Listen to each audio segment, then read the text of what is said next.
నేను ప్రతిసారి వచ్చేటప్పుడు కొత్త చెప్పులు కావాలని ఏడుస్తా, కానీ మా నాన్న కాల్లో ఉన్న చెప్పుడు నేను ఒక్కసారి కూడా చూడలేను. కష్టాన్ని తమోస్తూ నిన్ను పెంచుకుంటారు.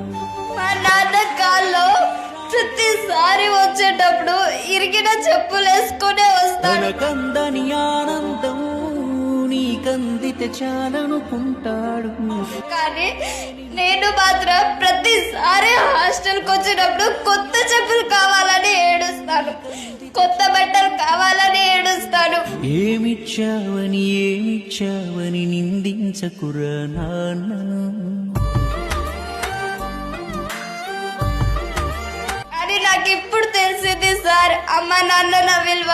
ఈ భూమి మీద ఏ సిరిమించునురా తానిచ్చిన ఈ జన్మను. మంచిగా చదువుకొని నా కాళ్ళ మీద నేను నిలబడతాను సార్.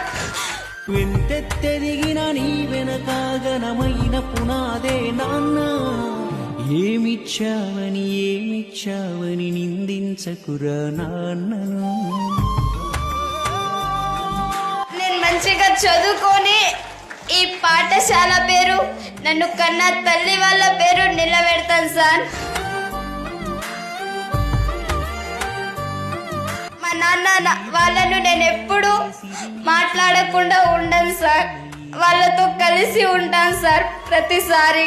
ఈ భూమి మీద ఏ సిరిమించునురా తానిచ్చిన ఈ జన్మను. మా నాన్న చాలా పేదవాళ్ళు సార్, మాకు అసలు ఒక్కరోజు పని చేయకపోతే తినడానికి అన్నం కూడా ఉండదు సార్.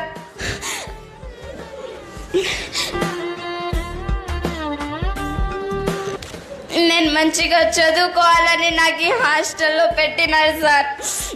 మా అమ్మ నాన్న ప్రతిసారి నన్ను నువ్వు మంచిగా చదువుకో అని చెప్తారు, కానీ తన రెక్కలు ముక్కలు చేసుకొని నేను చెక్కెను రాశిల్పంగా. తను ఎప్పుడు కూడా నన్ను తిట్టలేరు సార్. నేను ఏ తప్పు చేసినా నన్ను తిట్టలేరు సార్. చదువుకో అనే చెప్పినారు సార్. అలాగే నేను చదువుకొని మంచి స్థాయికి వస్తాను సార్. ఏమిచ్చావని నిందించకురా నాన్నను.